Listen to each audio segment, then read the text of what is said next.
Okay, so we did this midpoint earlier. It was pretty easy. We said that it was 7 and 3, and that's 10 divided by 2 is 5. And we said that it was negative 4 and 8 is 4, right? Divided by 2 is 2. And that's our midpoint. So that brings us up to par with this. But what if we wanted to find the distance of it, right? I can figure out the distance using the distance formula, right? So I want to flip it. And I've got negative 4 over 3. And I'm going to flip this. So I've got 8 over 7. So always the x on the bottom. Just always get used to that flip so that you can do it with, with slope. Okay? Smack it. This is why we use our pens, so we can see all of our steps. I can just bam right there. Okay? And then rub it down. Okay? And rub it down is really simple. I have 2 arms. I have 2 legs.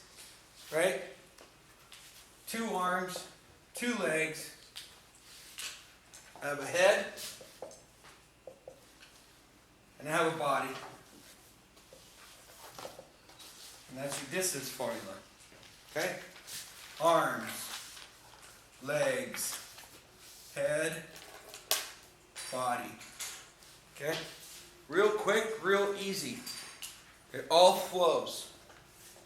Then we do the math. Negative 4 and negative 8 is minus 12 squared. 3 minus 7, so 4, right? Minus 4 squared. So 12 squared, 144. 4 squared, 16. Okay? Now we've got 144 and 16. Okay? That's going to give me 150, 60. Okay? Now comes the most important part. On the test, you'll see they're going to have you do. This is a distance, right? And it seems like the distance would be 40, but it's not going to be, right? Because the square root of 16 is 4, right? But 40 and 40 is 1600, right? So, because we've got to have 2 zeros there. So, it's going to be a little harder than just that, right? And so, we might not come up with a nice number. Now, we can throw this in our calculator and get a number out, 18. But what they're going to want to do on the ACT and on the EOC is you're going to have to be able to simplify this by using what I call upside down division. What they want you to do is prime factorization. Same difference. Okay?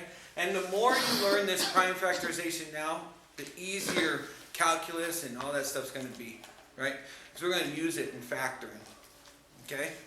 So what I want to do is take this 160 and I want to break it down. Okay? I want to break it down using my primes. Okay? So what are my primes? I've got 2, 3, 5, 7, 11, and so forth. Right?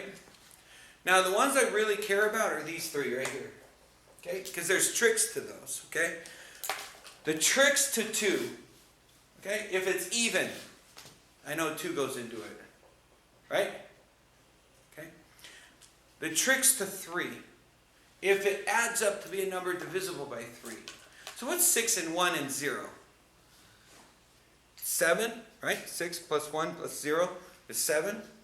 7 divisible by 3? No. So I know that 160 is not divisible by 3. Okay? 5. What's the trick with 5?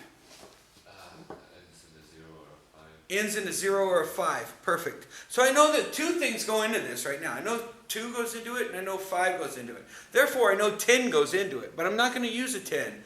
I'm going to use my smallest prime. Always the smallest. So I start with 2. Okay? So I start with 2 and I continue. So 2 goes into 16 8 times. And so with nothing left over, and 2 goes into 0 0 times. Okay? 2 goes into 8 4 times. Right? And so it goes into 80 40 times. 2 goes into 40 20 times. 2 goes into 20 10 times. 2 goes into 10 5 times. And 2 doesn't go into 5, does it? But 5 does, right? So 5 goes into 5 once, and when you get to 1, you're done. When you get to 1, you're done. Okay? Simple. Okay? So, here's the other thing. On a square root, there is a hidden 2 right here. Okay? There's that hidden 2. Because in essence, what this is, what the square root of 160 is 160 to the 1/2 power. Okay? And so I'm going to be trading 2 for 1. Okay? I trade 2 of these that are inside this box for 1 that's outside the box. So it looks like this. I have 2 and 2 and 2 and 2 and 2 and 5, right? All multiplied against each other. And I'm going to take 2 outside the box and bring it, or inside the box and bring 1 outside the box. 2 of them that are outside the box and bring 1 outside the box. Okay? And what's left is these 2. Okay? Now, what happens here is this is 2 times 2 times the square root of 2 times 5, which is 4 times the square root of 10. Okay? The same aspect here. And use a different color. So, the same aspect here. I'm going to go 2 here, circle 2 here. Whatever I circle, I write 1. Whatever I circle, I write 1 of them. And then whatever's left, not circled, goes inside the box. 2 times 5. So I've got 4 times the square root of 10. That's the 2 different ways of doing it. Okay? It's called simplifying a radical. Okay? And we're going to have to do it on the test. Okay? So that tells me that the distance here is 4 square roots of 10, right? So how much is half of it? How much is half of that? So if I took 4 square roots of 10 and divided it by 2, does 2 go into 4? How many times?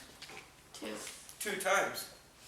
So it's 2 square roots of 10. So now I know that this half right here is 2 square roots of 10. And this half right here is also 2 square roots of 10. Okay? And that's how you'll be breaking these down. Alright? We'll get better at it, I promise, but we're going to have to practice.